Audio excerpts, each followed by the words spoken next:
Raise your hands kapag alam niyo yung sagot. Is a mixture of 2 or more kinds of metals. May isang surprise exam si Sir Joseph para sa 2 Euclid. Pero gimmick lang ito dahil kakutsaba namin ang guro. Split method. Number 4. It is selling in small quantities. Mukhang masusubok ang galing ng pilot section na ito ah. Electric energy. Florida. Very good. Maya-maya pa, 10 sagot ang naidikit sa pisara. Pero mukhang may kakaiba sa mga letra nito. Sige na nga, buuin nyo nga ang hidden word. Ano nakalagay?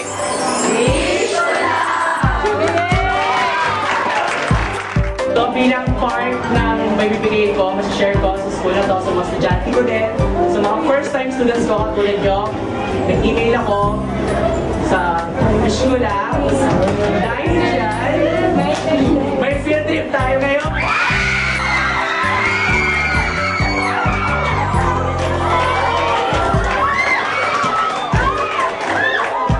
Kasi po, hindi naman po namin kasi na-expect na ganito talaga na magagawa ni Sir to para sa amin. Kasi nga, pagkatapos ng mga nagagawa namin sa kanya, tapos minsan nga,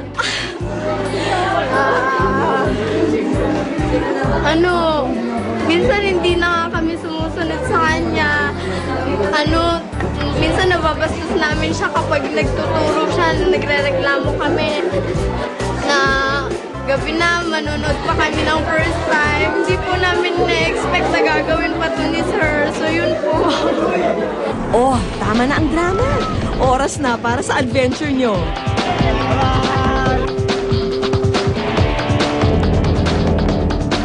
Sa Tagaytay ang destinasyon namin ngayon. At sa isang pamilyar na classroom, pinaupo namin ang buong klase. Hulaan nyo na nga kung nasaan nga pa kayo. Tahanan po ng mga madre. Tingin ko po dito nag-aral si Sir dati. School po nila Cindy, nila Lucas. Excited na kami malaman kung sino ang totoong Cindy. Baste. Lucas, medyo ka. Ang hindi nila alam, 3 makukulit na kapuso natin ang atat na sila'y makilala.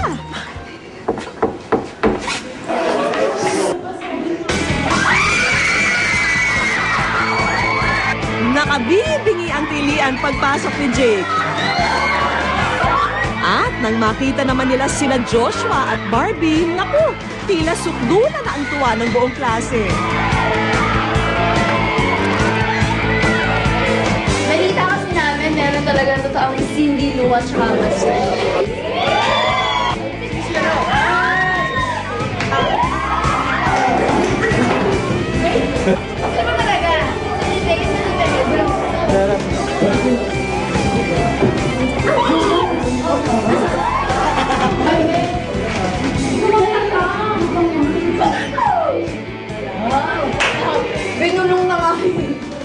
Maraming salamat kasi laging sinusuportahan ng first time. Sana hindi pa rin kayo magsawang suportahan yan. Tsaka maraming salamat sa pagpunta niyo dito. Personal na pinirmahan at ibinigay ni na Jake, Joshua at Barbie ang ilang regalo mula sa first time.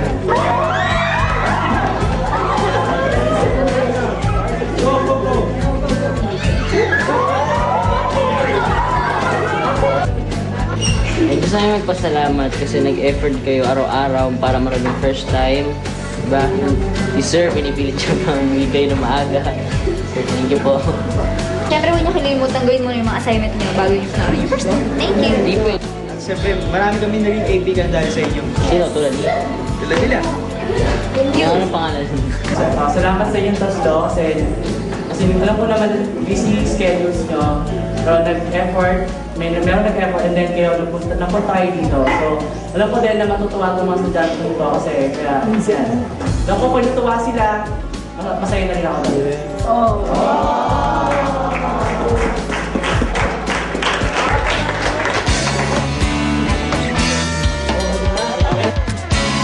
Once in a lifetime experience ito.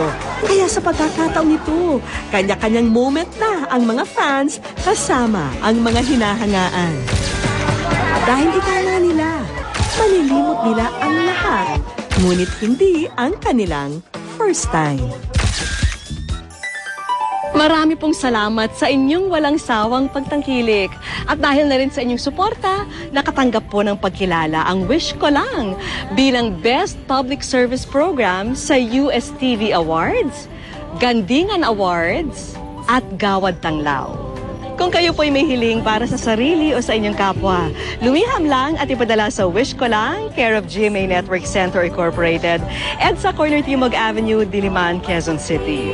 At hanggang sa susunod na Sabado po, ako po si Vicky Morales at ito po ang Wish Ko Lang.